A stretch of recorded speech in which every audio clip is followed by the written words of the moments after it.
Bureau report, news 18 Kannada. ಉರಿಯೋ ಬೆಂಕಿಗೆ ತುಪ್ಪ ಸುರಿಯೋದನ್ನ ಸರ್ಕಾರ ರೂಢಿ ಮಾಡ್ಕೊಂಡಿದೆ ಅನ್ಸುತ್ತೆ. ಪರ್ಮಿಷನ್ ಕೊಟ್ಟು ಈಗ ಜಾಗ ಖಾಲಿ ಮಾಡಿ ಅಂತ ಸರ್ಕಾರ ಹೊಸ ವರಸೆ ತೆಗೆದಿದೆ. ಹಾಗಾದ್ರೆ ಏನಿದು ಸ್ಟೋರಿ ನೋಡಿ. ಸಾಕು, ಮನೆ ಬಿಡಿ, ಒತ್ತುವರಿ ತೆರವು ಮಾಡಬೇಕು.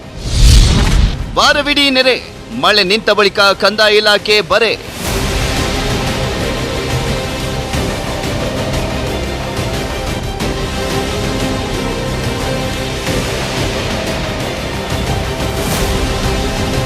ಮಳೆ ಬಂದ್ರೆ ಸಾಕು ಬೆಂಗಳೂರು ಕೆರೆಯಂತಾಗುತ್ತೆ.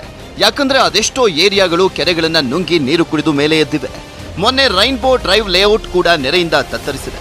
ಜನರು ಈಗಷ್ಟೇ ಮನೆಯಲ್ಲಿರುವಂತ ನೀರು ಕೆಸರನ್ನ ತೆರವು ಮಾಡಿ ಉಸ್ಸಪ್ಪ ಅಂತ ಕುಳಿತಿದ್ದಾರೆ. ಅಷ್ಟರಲ್ಲೇ ಕಂದಾಯ ಇಲಾಖೆ 15ಕ್ಕೂ ಹೆಚ್ಚು ವಿಲ್ಲಾಗಳಿಗೆ ನೋಟಿಸ್ ಕೊಟ್ಟಿದೆ. ನೀವು ಒತ್ತುವರಿ ಮಾಡಿದ್ದೀರಿ, ಮನೆ ಖಾಲಿ ಮಾಡಿ ಎಂದಿದೆ.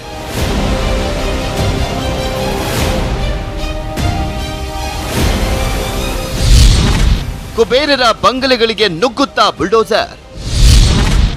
ವಿಲ್ಲಾ ಬಿಡಿ, ಒತ್ತುವರಿ ತೆರವಿಗೆ ಹಣವನ್ನು ಕೊಡಿ.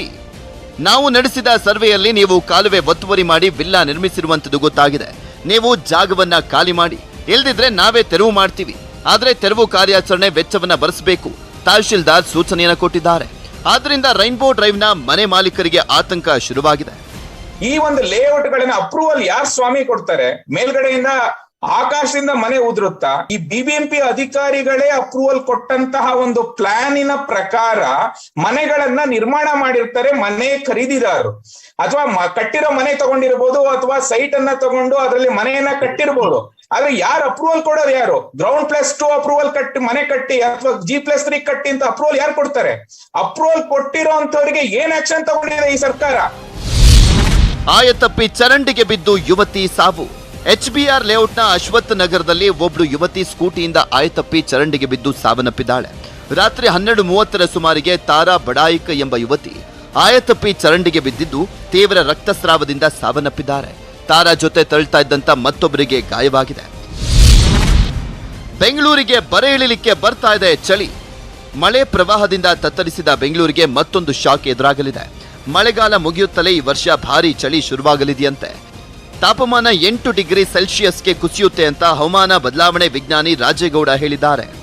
ಯಾವಾಗ ನಮಗೆ ಈ ನಾರ್ತ್ ಈಸ್ಟ್ ಅಥವಾ ಹಿಂಗಾರು ಮಳೆ ಕಡಿಮೆ ಆಗುತ್ತೋ, ಆ ಹಿಂಗಾರು ಮಳೆ ಕಡಿಮೆ ಆದಂಥ ಸಂದರ್ಭದಲ್ಲಿ ಚಳಿಯ ಅವಧಿ ಸರಾಸರಿಗಿಂತ ಮೊದಲೇ ಪ್ರಾರಂಭವಾಗಿ ಈ ವರ್ಷ ಡಿಸೆಂಬರ್ನಲ್ಲಿ ಅತ್ಯಂತ ಹೆಚ್ಚು ಚಳಿ ಆಗುವಂಥ ಪರಿಸ್ಥಿತಿ ಕೂಡ ಇರುತ್ತೆ. ಹಾಗಾಗಿ ನಮಗೆ ವಾಡಿಕೆಗಿಂತ ಕಡಿಮೆ ಹಿಂಗಾರು ಮಳೆ ಬರುತ್ತೆ, ಮತ್ತು ಚಳಿಯ ಪ್ರಮಾಣ ಹೆಚ್ಚಾಗುತ್ತೆ. ಅಂದರೆ ಚಳಿಯ ಅವಧಿ ಮೊದಲೇ ಪ್ರಾರಂಭ ಆಗುತ್ತೆ. ಈ ಅವಧಿ ಪ್ರಾರಂಭ ಆಗೋದ್ರಿಂದ ಅವಧಿ ಕೂಡ ದೀರ್ಘಾವಧಿ ಇರುತ್ತೆ, ಮತ್ತು ಚಳಿಯ ಪ್ರಮಾಣ ಕೂಡ ತೀವ್ರವಾಗಿರುತ್ತೆ. ರಾಜ್ಯ ರಾಜಧಾನಿ ಬೆಂಗಳೂರಿನಲ್ಲಿ ಮುಂದಿನ 3 ತಿಂಗಳು ಮಳೆಯಾಗಲಿದೆ. ಈ ಮಳೆ ಎದುರಿಸಲಿಕ್ಕೆ ಜನ ಸಿದ್ಧರಾಗಬೇಕಿದೆ ಅಂತ ಹವಾಮಾನ ಇಲಾಖೆ ಎಚ್ಚರಿಕೆಯನ್ನು ನೀಡಿದೆ. Bureau report, news 18 Kannada. Ganesha ವಿಸರ್ಜನೆ